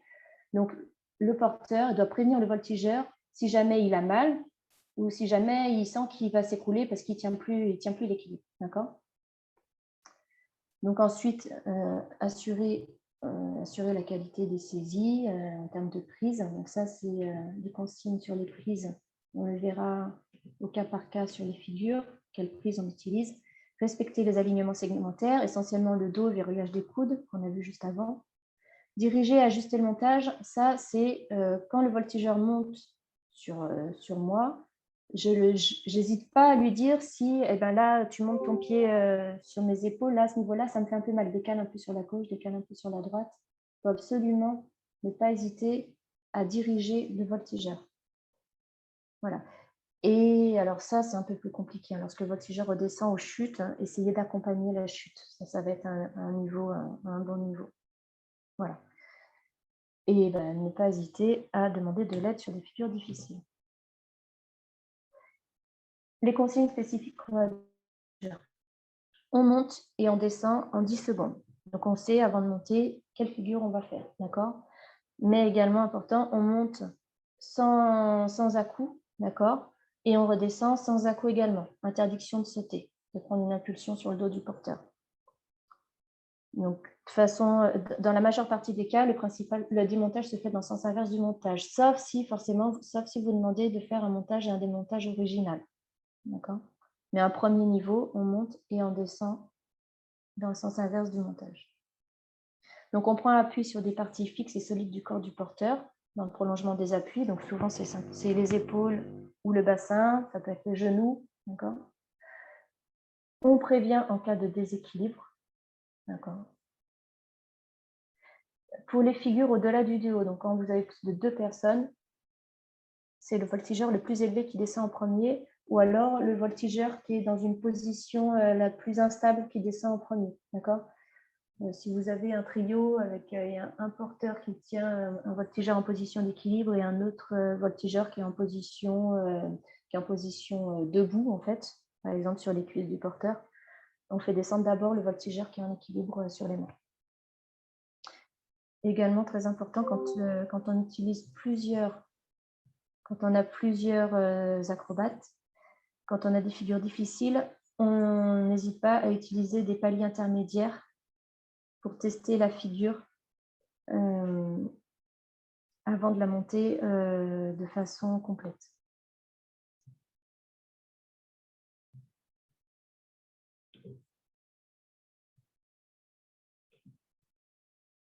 Alors, j'ai d'autres vidéos. Je vais essayer de vous montrer les principes de mécanique, ça sera pour une autre fois. Il est 3h30. Alors, je vais essayer de vous montrer des vidéos d'étudiants de l'année dernière. Et on va essayer de voir ensemble pourquoi est-ce qu'il y a eu une chute sur ces figures-là. En termes de sécurité, qu'est-ce qu'il n'y a pas, ou en termes de position, pourquoi est-ce que la figure s'est écroulée, d'accord? Alors, je vous demande un peu de patience. Comme vous avez vu que je ne maîtrise pas super bien la vie d'outils ici. La biomécanique, ça sera pour une autre fois.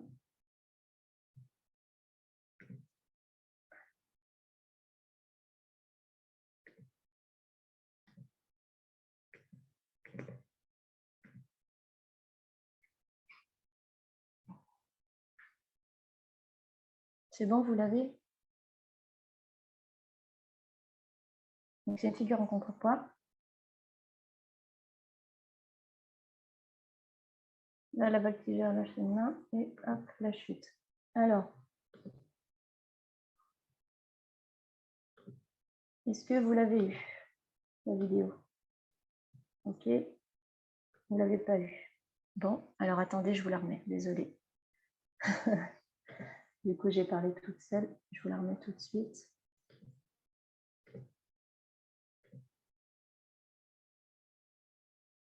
Deux petites secondes.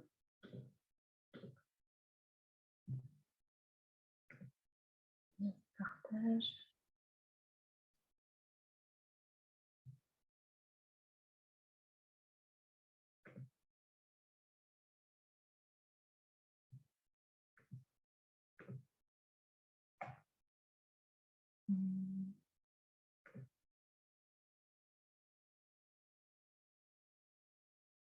Je vois, j'ai un temps de latence de mon ordinateur, le temps que la vidéo se mette sur mon écran de partage. C'est pour ça qu'à chaque fois, c'est un petit peu plus long. Ou alors, c'est Maxime qui me fera la formation la prochaine fois pour m'expliquer comment je dois faire. Alors, on y retourne. La vidéo est là. Ok. Là, moi, je vais vous partager la vidéo. Donc, c'est celle-là. Normalement, on y est. Voilà. Je pense que vous l'avez. Donc là, c'est une figure en contrepoids que vous avez testée la dernière fois. Ils sont bien en contrepoids. Le porteur a donné un peu plus de poids. Et là, hop, chute vers l'arrière. Je vous la remontre. Donc, on monte ensemble. Ok, super, vous l'avez. Merci. Alors, hop, on va prendre quand même le temps. Hop, là. Donc, vous voyez la surface d'appui là du porteur, le pied écarté, alignement épaule, bassin, pied. On a bien assez de parades, on a 3 pareurs. On a un derrière pour le porteur, un sur le côté, un derrière la voltigeuse ici. D'accord? La voltigeuse, quand elle monte, alors je vous la remets du début. Hop.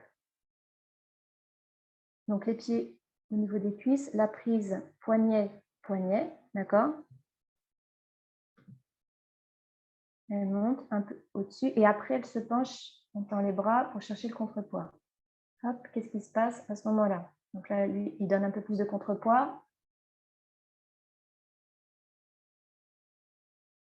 Ok, pourquoi est-ce qu'elle est tombée? Est-ce que vous savez pourquoi elle est tombée?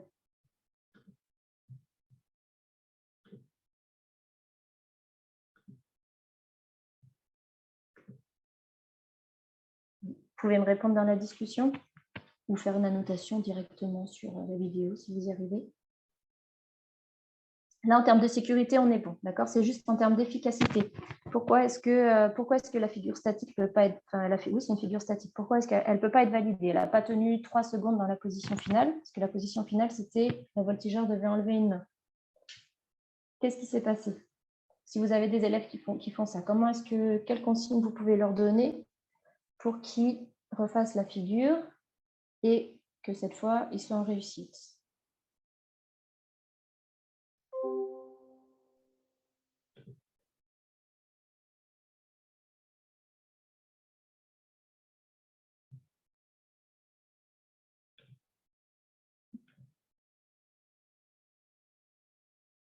Alors, au moment de lâcher la prise avec le bras gauche, il n'y a pas eu de transfert du poids du corps, afin de garder un nouvel équilibre.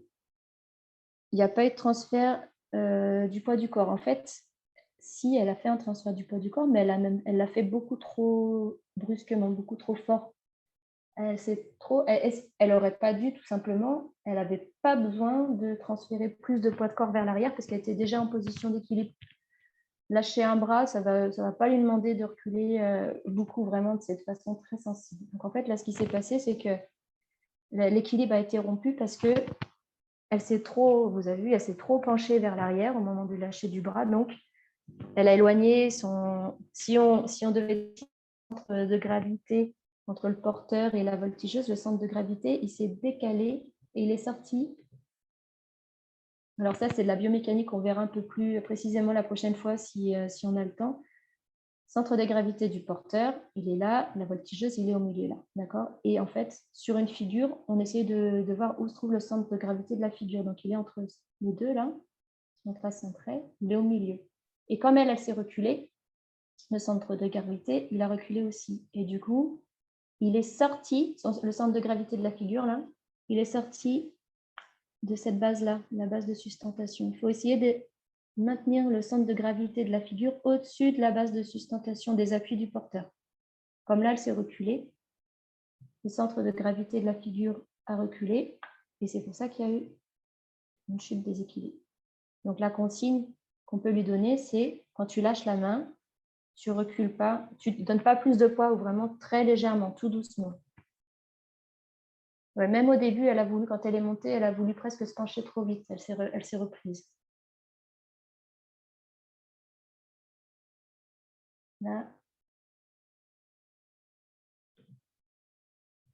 Là, pour parler de l'aide, sur cette figure-là, on aurait presque besoin que de l'aide de la fille qui est derrière, là, sur le voltigeur, d'accord? Effectivement, elle peut retenir, elle s'apprête à retenir au niveau du bassin sur cette figure-là, pour accompagner la chute.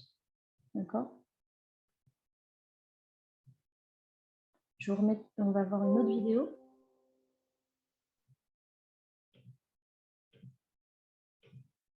Alors, cette vidéo.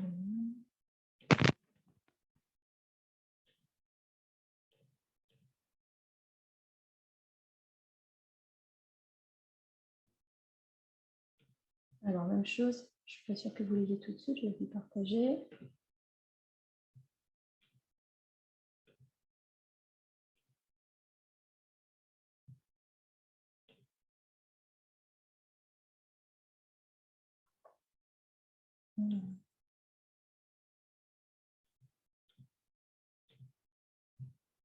Celui-là que je vais partager.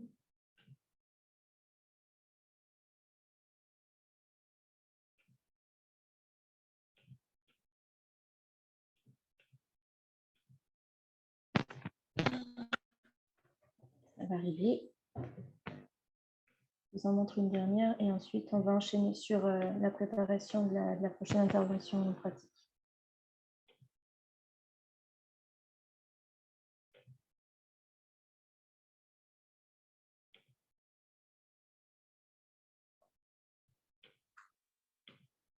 Je ne prends pas très vite hein, en termes de numérique. Vous voyez que ce n'est pas mon fort. Hop.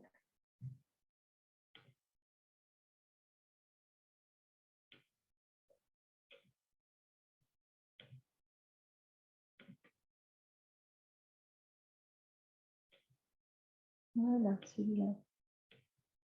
Ok, un nouveau. Une nouvelle figure que vous avez testée la dernière fois pour certains d'entre vous.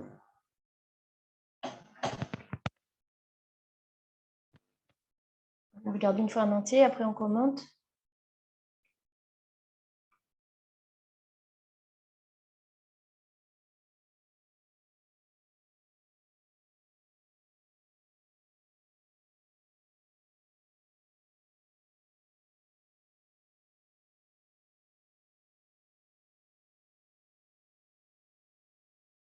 Ok.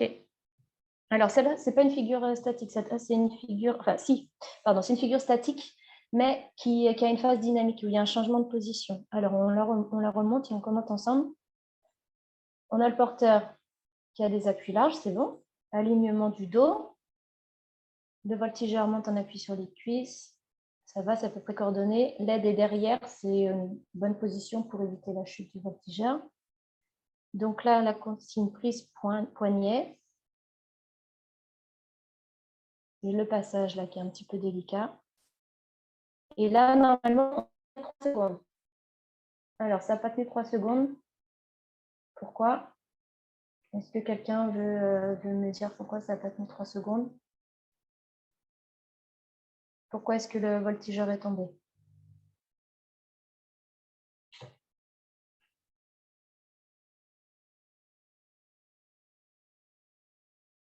Je vous remontre une fois.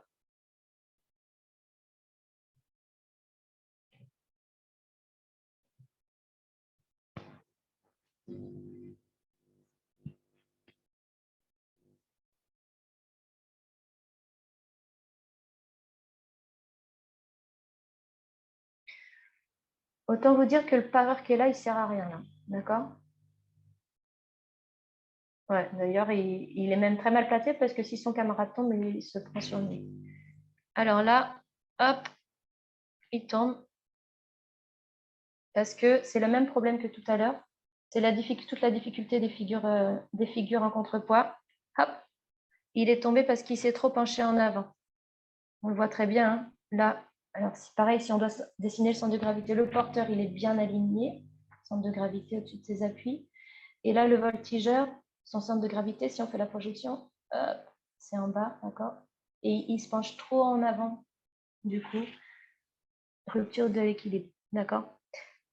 Là, le porteur aurait pu un peu l'aider en se penchant plus vers l'arrière. Mais dans ce cas-là, là, le contrôle était un peu compliqué parce qu'il s'est vraiment penché vers l'avant. La consigne de sécurité, le porteur était bon, le voltigeur, il est aligné, d'accord, il a le regard devant. l'aide là, autant l'aide elle était propice au début quand le voltigeur montait sur les épaules du porteur, autant là il ne sert plus à grand chose à ce niveau-là. Il pourrait plutôt être sur le côté pour accompagner, pour amortir la chute et accompagner en tenant au niveau du bassin.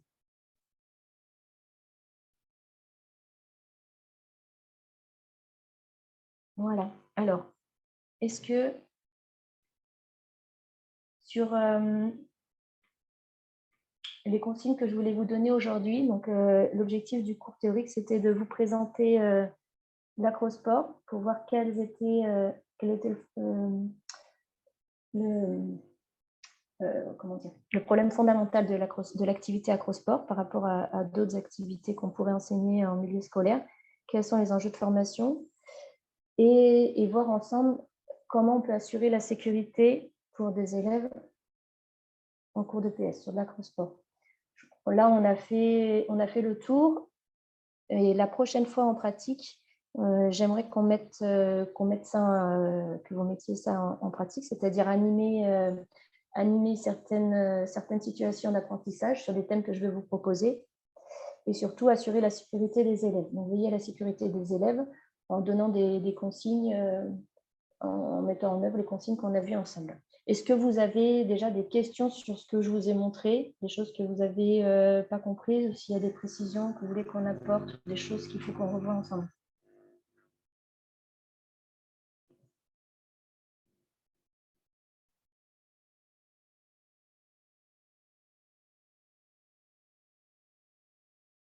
Non? Oui. Attendez.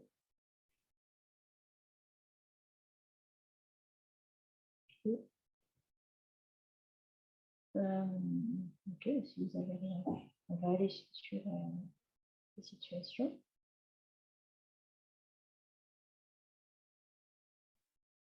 Je vous ai envoyé par mail, je pense que vous avez tous dû recevoir normalement cette feuille-là. Je vais vous la partager. Ah, bah ouais, ça va plus vite quand c'est des documents, c'est les vidéos qui mettent du temps. Cette feuille-là, vous l'avez sous les yeux?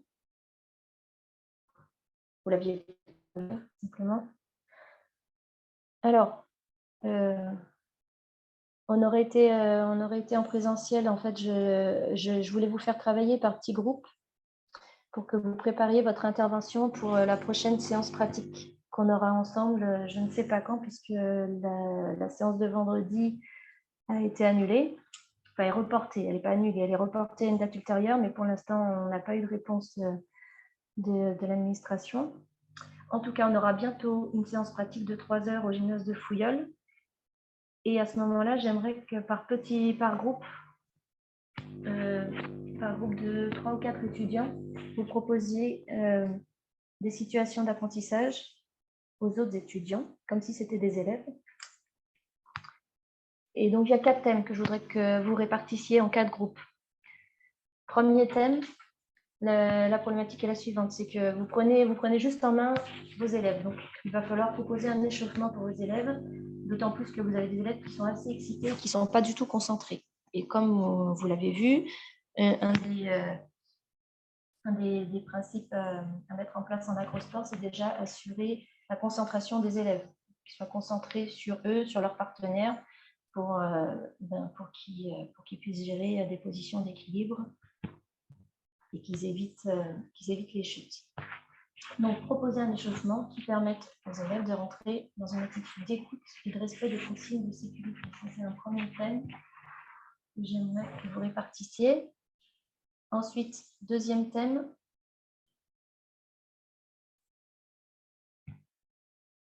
ça va être aussi proposer des situations d'apprentissage pour que vos élèves travaillent sur le renversement, sur la position d'équilibre.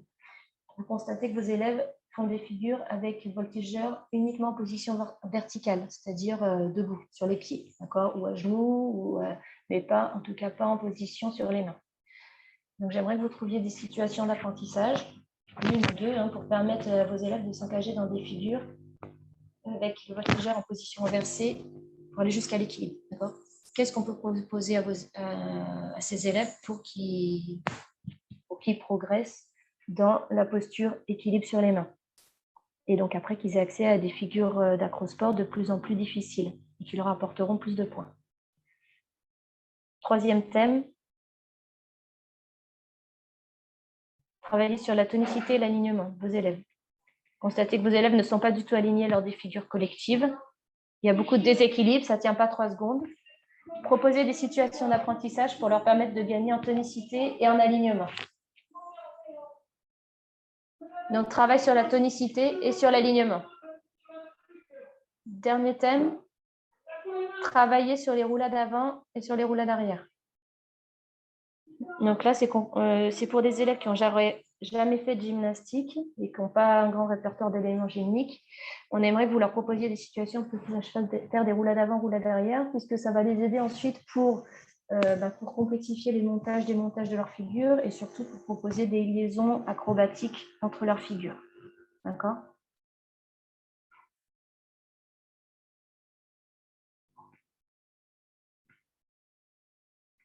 Alors, question, je crois tout à l'heure, je ne sais pas si vous êtes toujours tous connectés, j'ai vu que vous étiez 12 connectés. Ça veut dire que vous pourriez faire 4 groupes de 3. Est-ce que vous pourriez vous mettre... Je vais vous laisser, hein, je veux pas besoin de... Simplement, je vous demande de vous mettre, de vous répartir ensemble pour choisir des thèmes différents pour que la prochaine fois, on n'ait pas tout le monde qui travaille que sur l'échauffement, sur les roulades avant, roulades arrière. Est-ce que vous pouvez préparer ça pour la prochaine fois? Par groupe, préparer une intervention, vous aurez 10 minutes pour intervenir. D'accord? 10 minutes sur un groupe sur l'échauffement, 10 minutes un groupe sur l'équilibre. Troisième groupe sur tonicité alignement, quatrième groupe sur roulade avant, roulade arrière. Et dans ces 10 minutes, il faudra proposer aux autres étudiants 1 ou 2 situations, travailler sur le thème qui est proposé, en veillant aux consignes de sécurité. Est-ce que c'est bon pour vous?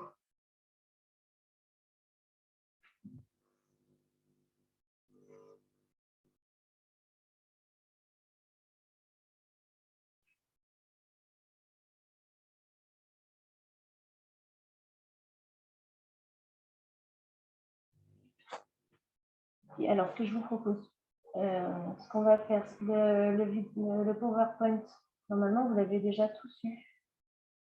Je ne me trompe pas, vous l'avez envoyé et Monsieur Lepage, vous l'avez transféré ici, je crois. Monsieur Lepage, je l'avais dû vous transférer. Avec justement cette fiche-là que je viens de vous présenter sur les quatre thèmes de travail pour la prochaine fois.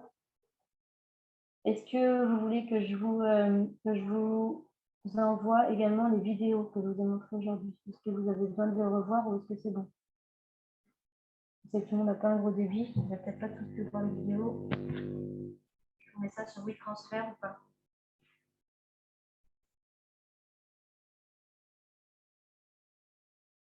Bon, pas de réponse, ça veut dire que c'est bon? Ok. D'accord.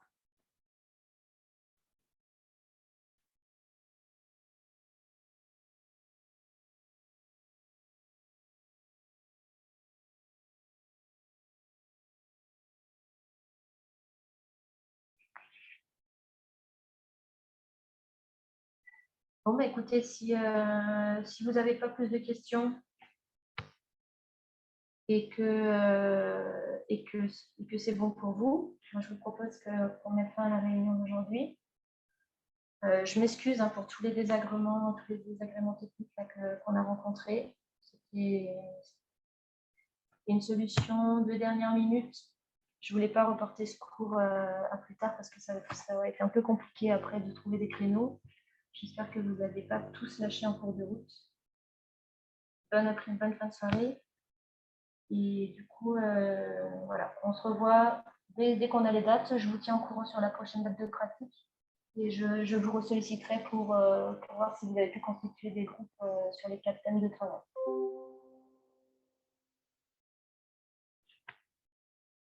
Au revoir tout le monde. Merci de votre attention.